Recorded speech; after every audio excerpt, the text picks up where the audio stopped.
My name's Corey Ruff. I'm from Greensburg, Pennsylvania. And why are you here today at the Reason Rally?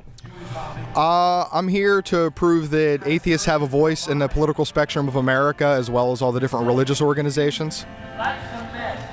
And obviously there's enough people here to prove that we do have a political voice, and I don't see any reason why atheists should be treated any differently than any of the multiple religious organizations we have in this country.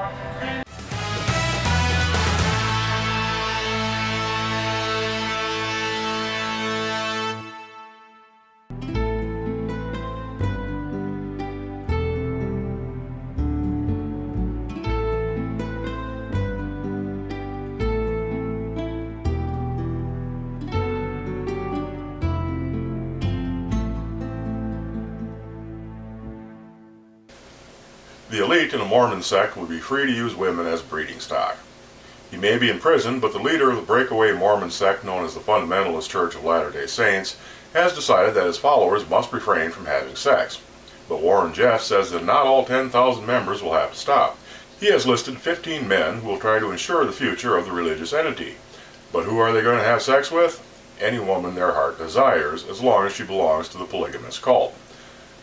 Furthermore, women are not allowed to say no if they are called by one of the chosen few. According to a former FLDS member, women have been reduced to nothing more than breeding stock. Warren Jeffs was convicted of bigamy and having sex with 2 underage girls and is serving a life sentence. DNA tests have proven that he is the father of one of the teenagers' baby. His followers can be found in Hillsdale, Utah, and Colorado City, Arizona. These towns are being sued by the Justice Department for discrimination against non-sect members and enforcing edicts issued by the Supreme Leader.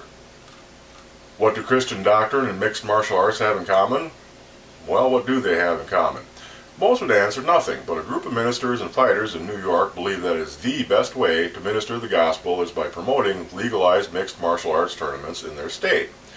Citing the parable of the talents in Matthew 25:14 through 30, Paul Burris and several others seek to bring others into the fold by proselytizing at MMA events. He and his friends' efforts are chronicled in a new film being shot by the documentarians Daniel Young and Brian Storkel. The pair recently sought $30,000 to complete their project via Kickstarter and surpass their goal on June 5th.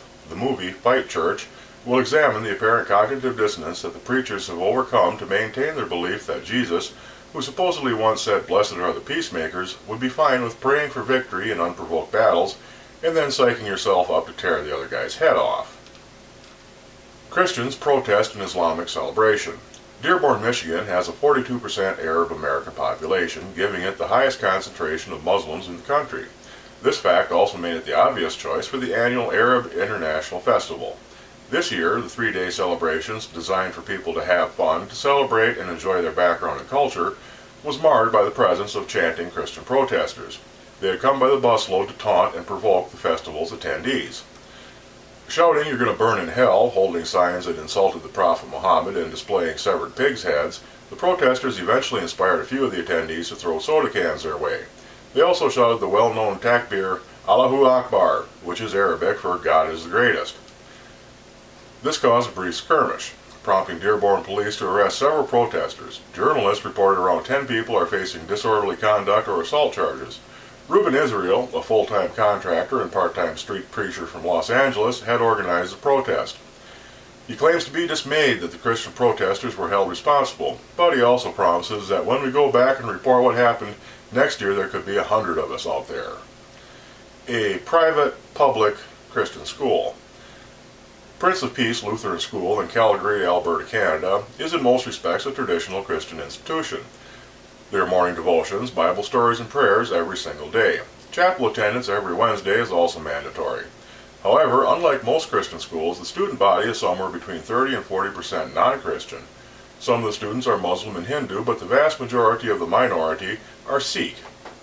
Prince of Peace was founded in 1995 as a private school, but due to dwindling admissions and high tuition costs, it was forced to join the Rocky View School Board in 2006.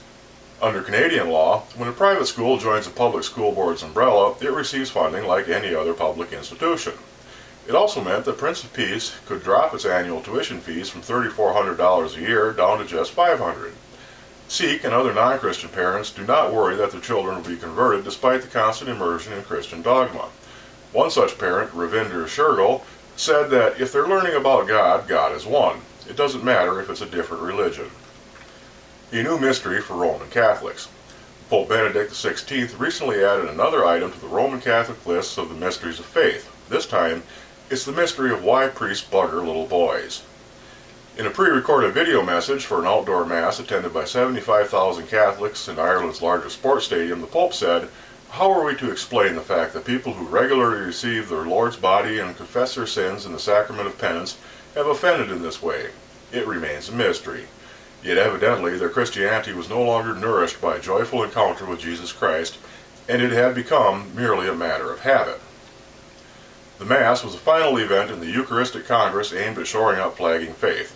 Unfortunately for the Pope, dismissing the Church's troubles is unlikely to satisfy or placate the anger of a population which has grown increasingly disenchanted with the Holy See over the last few years.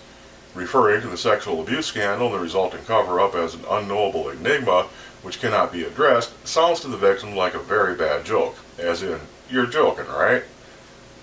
Barbara Doris, a representative of the advocacy group Survivors Network of Those Abused by Priests, SNAP, said that the Pope was speaking in platitudes, refusing to even accurately name the crisis. She added, "The Pontiff is wrong. There is very little mystery here." Atheist Roundtable, a gathering place for rational people. Funny pictures and videos. Profound atheist quotes. The religious going crazy. The latest news. World domination. Casual discussions. Baby eating. The ultimate forum for a lively dialogue. Come join the fun at atheistroundtable.com.